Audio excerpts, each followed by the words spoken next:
Hello and welcome to the channel. I'm back again, and this time it's 2021. Let's roll with the punches, because 2020 was enough to floor anyone. This time I'm back, but with better lighting, not better content. Let's all go into 2021 with high hopes, you know, good expectations. We're seeing protesters overcome the police. The police are now running back. UK government scientists expressing that a new coronavirus strain is more transmissible. That means the government is once again instructing you to stay at home. That's going well, isn't it? Anyway, forget about that. Let's put our minds somewhere else, okay? And what better way to do that than to look back at 2020? Solid idea, Loz. Solid idea. See, what I want to do in this video is go through the albums in 2020 that I enjoyed the most. The best albums of 2020. I can hear the furious siren of people going, oh, that album was fucking shit, why'd you pick that one? Yeah, a bit of a heavy smoker, that one. So what I'll be doing in this video is just going through the best albums, in my opinion, of 2020. Let's kick this list off like drop kicking your nan down 4 flights of stairs. She's dead. And starting this list off, it's got to be Boston Manor with their album Glue. This album, in my opinion, isn't as good as Welcome to the Neighborhood, which they released in 2018. So let's just get that straight out the fucking way. But the album is solid all the way through, pretty much. There were like a couple of songs on there that I don't really think are that great, but to be honest, 80 to 90% of that album is really good and I've enjoyed listening to it. Just to put this in perspective, Welcome to the Neighborhood, which is Boston Manor's previous album to Glue, it's probably one of my favourite albums of all time.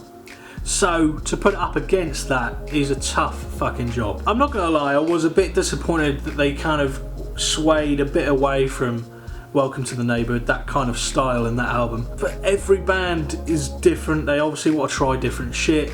So they've made an album that's slightly different. I'm not saying they're swap genres, they haven't gone from fucking like rock to reggae, but you can tell there's an obvious difference, which is fine. They released their first single, which is Everything Is Ordinary. I must admit, didn't really resonate with me. Didn't hit anywhere, didn't give me the vibes that I was feeling from the previous album, and that for me was a bit of a oh shit. I don't know how many singles they dropped for this album, I think it was 2 or 3, but in particular On a High Ledge was the song that really made me go, okay, there's still something here. I think I'm gonna like this album still. And there are certain songs on Glue that keep the kind of synthy tones that were in Welcome to the Neighborhood. I love that style.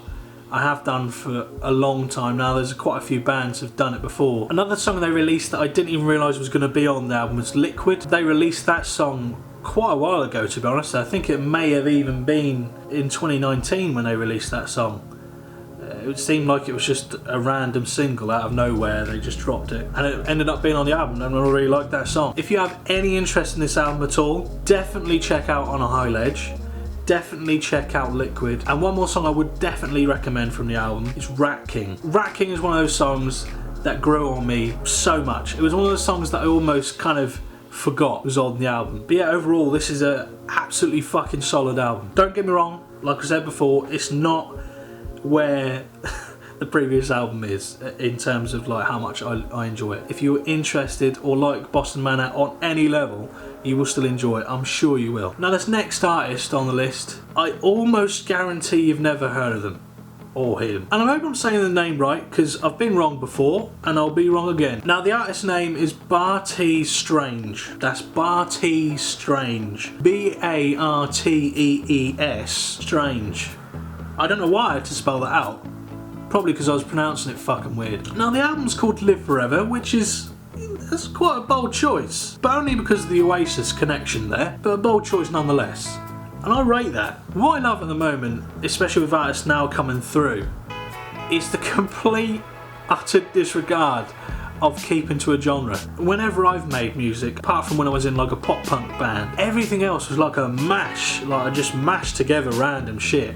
Sometimes it sounded absolutely wank, like 100% certified certificate on the fucking dotted line, wank. But other times you think, well, actually this is pretty fucking decent. Why aren't more artists kind of doing this. This album in particular, Live Forever, is a mash of like hip hop and rap kind of ish lyrics and verses that he's done in this album, with like indie rock, like blues guitar, definitely a lot of blues rock in there. This guy puts like synth rock with indie, with blues on top of fucking rap verses with hip hop. It's such a weird but brilliant album. The guy's clearly talented to make all that work and produce an album of 11 songs where you've just mashed together stuff and it doesn't sound horrendous. It sounds fucking really good. You clearly got talent. But this guy's fucking voice, he switches like that from rap lyrics, rap verses, hip hop kind of vibes to like a soulful voice, and it's fucking brilliant.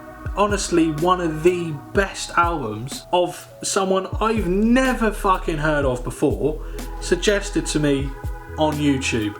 The one time YouTube has actually given me a decent suggestion. And if you are interested in this at all, which I highly recommend, even if you don't like one of the genres I've just said, or multiple genres that I've just listed, I would still check this out. And if you are going to check it out, 3 songs I highly recommend. Mustang, it's got synth tones in it, mixed with a kind of indie rock. Another track I'd recommend is Fallen For You, and that song is an awesome acoustic song, and that's where the soulful tones in his voice come out, which is fucking brilliant for that song. And boy am I a sucker for a fucking quality acoustic track on an album. And the last song I'd recommend on this album, which is probably my favourite song from it actually, it's called Boomer. Now this track is the one that got me hooked on the album. This for me encapsulates the whole album with what it's about. You've got rap verses, hip hop verses, you've got blues guitar, blues rock, you've got indie. It really does have to be listened to fully actually understand what the fuck's going on. I'm describing it to you, I guarantee like,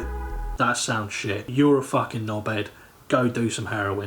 But anyway, if you're interested, Bartree Strange with the album Live Forever. On to the next album now. This band has just fucking smashed it for basically years now. Nothing But Thieves. Now Nothing But Thieves have been around for quite a few years now, but they've always managed to keep like the Nothing But Thieves kind of aura. And the latest album, Moral Panic, is no different. And, side note, is fucking class. Like I said, you've always got this aura or feeling with a Nothing But Thieves track or album that you're kind of familiar with it without actually being that familiar with it, and that's not a bad thing. That's a really good thing to have in a band. That's almost gold dust. To have that identity still in every single Nothing But Thieves song, or most of them, but still the songs being themselves and the albums separately are quite different. That's something that's really fucking hard to pull off. I'm not going to go on about the vocalist because that could probably be an entire separate video, but let's just take a moment to really appreciate not only the fucking range this guy has, the just pure like draw you get to his voice. He is without doubt one of the best vocalists in that genre of music. Without a doubt. This album will make you like bob your head along, and this album will make you stop and take notice and fucking listen. Again, very similar to how Glue was with Boston Manor and how I listened to that. There was a couple of songs where I'm like, meh, I'm not really interested in them. They're not really my kind of taste. This album isn't as like rock indie focused as the other albums they've done, but there's still tracks on there that have that. The first song on the album is called Unperson. Now that is a very, very familiar opening Nothing But Thieves song. Makes your head bang. It's good. It's cool. It's quality. It's just fucking good. Another song to recommend on this album would be Is Everyone Going Crazy? Now the reason I've said that is because it's a kind of song, again, that's familiar with the kind of style that they have, that kind of goes into almost like a kind of bluesy feel to this song, in my opinion. And that's where I think this album is really solid, where again it kind of flirts between different genres and different kind of vocal tones. With Nothing But Thieves songs, there's always a riff that sticks in your head that kind of drives the song along, and Is Everyone Going Crazy is one of those songs that has that, and you're going to be humming it. You're going to be humming it all the time. And the last song on the album I'd probably recommend to you is Impossible.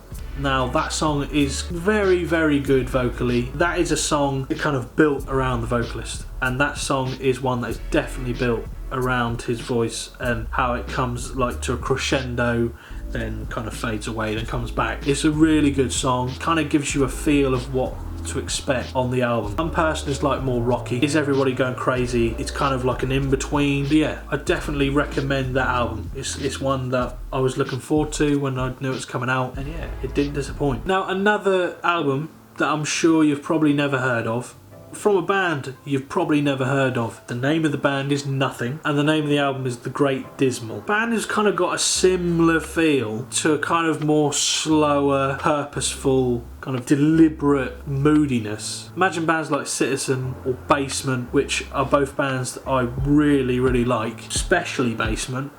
Probably one of my favourite bands. They have the same kind of feel and mood to them, and especially on this album. I'm not saying they're exactly the same, because they're not, but you get that feel from their songs, which obviously I'm going to be interested in, considering how much I like both of those bands. But this band have been around for a while. I've never heard of them before this. This is their 4th album, and again, I think this was a suggestion. I think it was through Spotify or one of the streaming services. It must have been. So it was another suggestion from an algorithm, which we live our lives by now. But it's doing alright, because it's given me 2 bands that I'm now, or 2 artists that I'm really interested in now. So, you know, get the 5G rolling out, put the chip in my head, and let's start the simulation. They use very purposeful, kind of overawing and disruptive tones in their songs. Famine Asylum, for example, has got this purposeful, like, guitar string bend. It's got this purposeful kind of pitch change to bring in the verse, or to bring in the chorus. And it feels fucking moody. Such an effective thing they do. And it's the same for most of the songs of the album. There's a few that kind of stray away from that. Still disruptive, still moody, but don't have that big drums and big backing in terms of the percussion. Like, for example, a couple of songs of the album focus more on, instead of percussion, the keys and synth kind of sound that they put into it. Personally, I prefer to smash that all together and have like big airy drums, like an epic kind of sound to a song. Another song I'd recommend is Just a Story. That's the first song I heard from this album, and again, it's a song that kind of draws you in, because it has those tones that you like. For example, in my experience, it was Basement and Citizen that I identified most with this band. But the vocals are very, like I say, they're deliberately moody. I keep saying that word, moody. It's a purposeful kind of pushing the song along, and you really get a sense of what the song's trying to portray, especially through the lyrics and the tone. If you're a fan on any level of Basement or Citizen, I would really recommend giving this band a try and just fucking going for it. And the last band I'm going to mention on this list is probably the band that has been around the longest, from what I can remember anyway. And the band I'm going to be talking about is Bring Me the Horizon. They are, without a fucking doubt, one of the best bands around, and have been for a fucking while. Personally, for me, ever since Sempiternal, they've been fucking gold. They've released like one album that I've not really enjoyed at all. I dislike pretty much the entire album, so that is like one to maybe take on board. I can't even remember the name of that. I'm gonna have to look that up. I know it was something like Music to Listen to or Dance to, something like that. Yeah, this album was definitely not meant for the masses, okay? And I am well and truly in the masses with this one. I didn't really enjoy it. It was called Music to Listen to, Dance to, Blaze to, Pray to, Feed to, Sleep to, Talk to, Grind to, Trip to, Breathe to, Help to, Hurt to, Scroll to, Roll to, Love to, Hate to, Learn to, Plot to, Play to, Be to, Feel to, Breathe to, Sweat to, Dream to, Hide to, Live to, Die to, Go to. One of the most catchiest names I've ever heard for an album. But then came Posthuman Survival Horror. This album is pretty much wall-to-wall bangers. Wall-to-wall bangers. WWB. Wall-to-wall bangers, son. I don't really know what else I'm meant to say to this. They're one of the most, in terms of my music taste and how they changed with Sempiternal and then went from there, they're one of the most consistent bands going. Banger, fucking banger, another banger. What's that? Is that? No, it's a banger. Fuck another banger. Slap a banger. Ooh, what's a banger? It's probably my favourite album of 2020. I knew it was going to be a good album when I heard Parasite Eve. I know they've already talked about the song and its like origins not actually intentionally being about COVID-19. They had written the lyrics and the kind of idea for the song before that had actually happened. It's the perfect tone for 2020. Chorus is slow and heavy and like fucking meaty. Even like the weird Romanian, I think it was like Romanian folk they used at the start of the song to bring in the verse. It has the feel of like an end of world song. Shortly after coming home from Reading Festival 2018, it must have been in like the month after that, I saw some sort of headline where Bring Me the Horizon were discussing doing, or rumoured to be doing, a track with Baby Metal. And I was like, I don't fully know whether that's going to be an absolute fucking banger or shit. The problem is, it has potential to be both. But let me fucking tell you, they did the collaboration with Baby Metal. They put it on this album and it is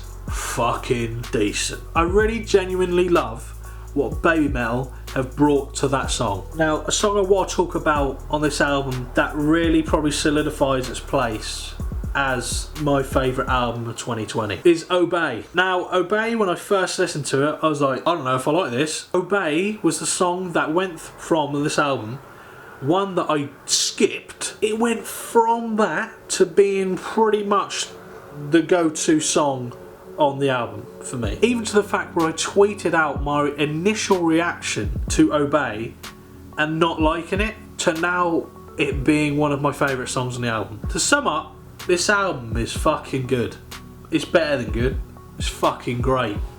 It's the best album of 2020. If you're interested, the songs I would recommend, obviously Obey, because I just mentioned it. Kingslayer, which is the one with Baby Metal in it, because if you don't listen to that, I don't know what's wrong with you. And the other song to recommend would be Parasite Eve, but also it's very close to being Teardrops, which is another banger on that album. Just listen to each of the albums that I've fucking stated. The album is like full of dirty fucking guitar riffs and hooks. Really good fucking work in terms of like the atmospherics behind some of the songs, especially like Parasite Eve with the Romanian folk, like I said before. It's just an album that I just fucking really enjoy. So hats off to Bring Me, and hats off to everyone else on the list, to be honest, because they made a shit year just that little bit better. Anyway, I've been Lozzy.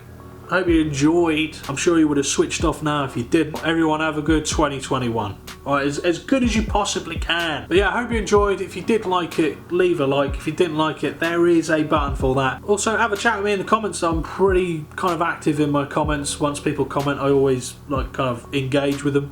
Obviously, if you're going to call me a knobhead, it's probably not going to be a good conversation. But anyway, look, I can be swayed. I didn't like some of the songs on some of these albums. I might not like some of the people who comment, but I could be swayed round. And if you are interested on any level in podcasts, I have my own podcast that I do along with Jordan from Duty Rhino and the two guys from Hobo Jack, Jimmy and Dan. If you are interested in podcasts, check it out, because it's a funny podcast. I would say that, but it's a funny podcast. We talk about topical stuff. Anything that we really think we should talk about or want to talk about is discussed on there. So if you find any of that appealing, go over there, have a look on the YouTube channel, check us out on Spotify and all the places you get podcasts. We've got so much planned for that podcast, and I really hope to be able to do what we want to do with that podcast in 2021. That's it. That's my first video back in 2021. I'll see you in the next one. Bye bye for now.